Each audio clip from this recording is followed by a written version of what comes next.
হ্যাঁ আসছি। এই দেখো 1 মাস কাম কইরা এটা আমি কিনছি 60,000 টাকা দেয়া। কেমন হয়েছে? ভালো হয়েছে, আমার কাছে অনেক ভালো লেগেছে। ভালো লাগছে? যাক, ভালো লাগলে তো ভালো। শোনো, আমার দুলাভাই আমার অনেক কথাই কইছিল, আমার বোনও মারছিল। আমি কইছিলাম একটা বাইক কিনবো, যদিও দুলাভাই থেকে দামি বাইক কিনতে পারি নাই, তবে কিনছি তো। দেখো, তুমি যা কিনেছো এটা আমার কাছে অনেক কিছু, আমার কাছে অনেক ভালো লেগেছে। আর তুমি এটা নিয়ে মন খারাপ করো না, তুমি তো তোমার নিজের কষ্টের টাকা দিয়ে কিনেছো, সেই হিসাবে এটা অনেক ভালো হয়েছে। আচ্ছা, আমাকে গাড়িতে উঠাবে না? ওটা মানে অবশ্যই ওটামো। উঠো উঠো।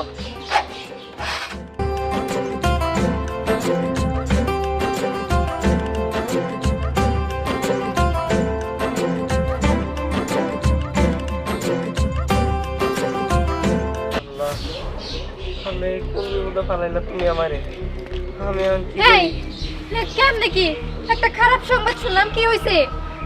বউ, আর কইও না, আমি তো শেষ হয়ে গেলাম, আমি তো নিঃস্ব হয়ে গেছি।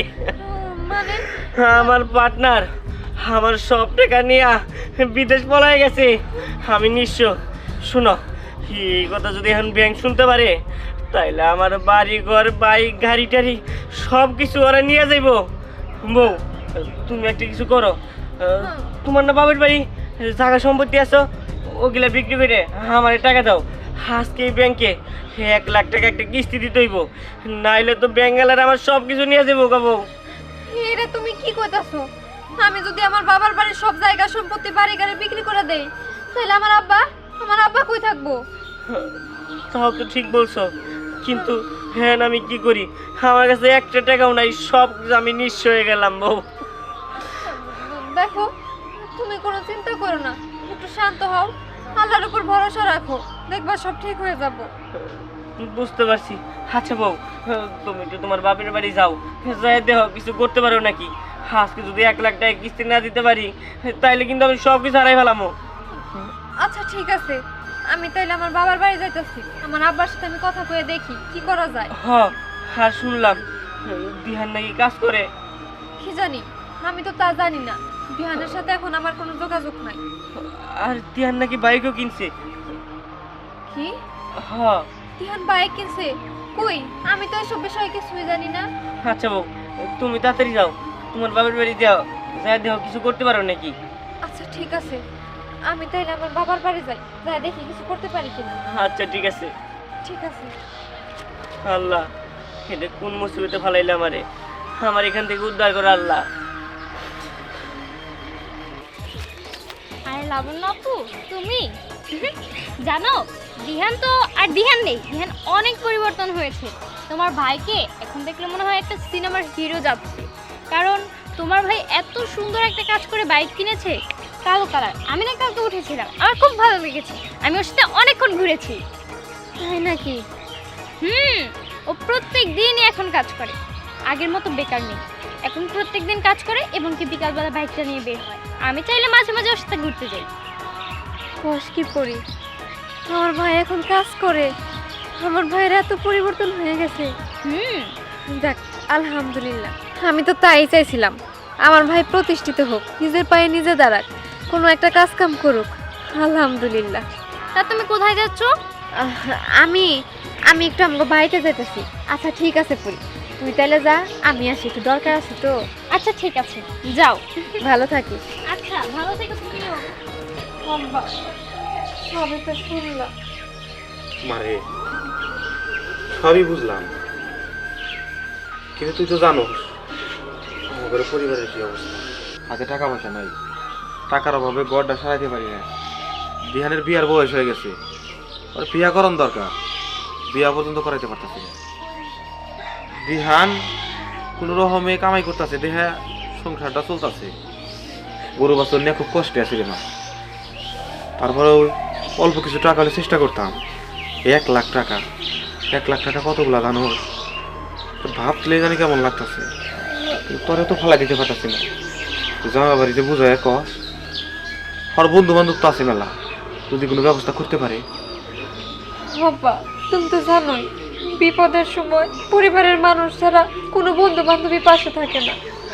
তাছাড়া ওর এরকম খারাপ সময় আমিও তো কিছু করতে পারতেছি না। সবই বুঝলাম, আমার আর কোনো অর্থ থাকতো বিক্রি করে তবে টাকাগুলো দিতাম। কি রে বোন, তুই আইসোস? আরে ভাই আমি আইছি। কি ব্যাপার, কি হয়েছে? ধ্যান, লাবণ্য কিছু টাকার জন্য আইছে, 1 লাখ টাকা দরকার। ওর জামাই বলে ব্যবসায় লস খাইছে, বন্ধু বান্ধবরা টাকা পয়সা মাইরা দিছে। এখন তুই ক বাবা, এই মুহূর্তে আমরা 1 লাখ টাকা কই পাবো? আব্বা, আমি বুঝতে পারছি, আমি দেখতেছি। বোন, আমার এই বাইকটা কিনছিলাম 60,000 টাকা দিয়ে। কয়েকদিন হয়েছে, এটা যদি আমি বিক্রি করি এটা 50,000 টাকা হইতে পারে। আর আমার কিছু জমানো টাকা আছে, কাম করছিলাম। তুই একটা কাম কর, তুই জমানো টাকা নিয়ে যা, আমি বিকালে বাইক বিক্রি করে আর টাকা তোর দিতে আসি। হ্যাঁ, এটা তুই কি করবো জান? কত শখ করে তুই এই বাইকটা কিনছোস, একটু একটু করে টাকা জমায় বাইকটা কিনছোস, নিজে তো কিনা দিবার পারি নাই। এত শখের বাইকটা তুই বিক্রি করে দিবি? ও আব্বা, আমি বিক্রি করে দিই। না বাবা, তুই বাইকটা বিক্রি করিস না। তোর মেলা দিনের স্বপ্ন আছিল, আমি তো কিনা দিবার পারি নাই। সেকেন্ড হ্যান্ড একটা বাইক কিনছো, সেটাও তুই বিক্রি করে দিলে তোর আশা যে মাটি হয়ে যাবো। আমি তো কি বাজান, তুই জমার টাকাগুলো দিয়া দে, বাদ বাকি টাকা জামাই বাবা যে কোনো একটা ব্যবস্থা করবো না। না না আব্বা, যেহেতু দুলাভাই আফারে পাঠাইছে, তার মানে আফারে অনেক বকাবকি করছে, আমি জানি। আবার যদি টাকা না নিয়ে যেতে পারে আবার মারবো। এর থেকে ভালো আমার স্বপ্ন পরে পূরণ করবো না, যেদিন টাকা হবো ওই দিন আমি বাইক কিনবো। বাজান রে, তোর কথা শুনে না আমার বুকটা গর্বে ভরে গেছে। আমার জানা নাই বাংলাদেশে তোর মতো সন্তান আর আছে কিনা। তোর মতো সন্তান জন্ম দিয়ে নিজেরে খুব গর্ববোধ মনে করতেছে। বোনের শখের চিন্তা করে তুই শখের নিজের জিনিসটা বিক্রি করে দিতেছ। সাবন্য তুই তোর বাইরে কষ্ট দিস না। দেখলি তো, তোর শখের কথা চিন্তা করে, তোর কষ্টের কথা চিন্তা করে আমার ছেলে শখের বাইক বিক্রি করে দিব। বিহান, আরেকবার ভাইবা দেখ না ভাই, এটা তো শখের জিনিস। আমি চাই না আমার ভাইয়ের ক্ষতি করে আমি নিজে সুখী হই। তুই তো আমার ভাই রে, তোর সব পালাই দিতে আমি পারি না। না রে বোন, তুই চিন্তা করিস না, আমার কিচ্ছু হবো না। তুই একটা কাজ কর, আব্বার কাছ থেকে আমার জমানি টাকাটা নিয়ে যা, আর আমি আজকে বাইক বিক্রি করার ব্যবস্থা করতেছি।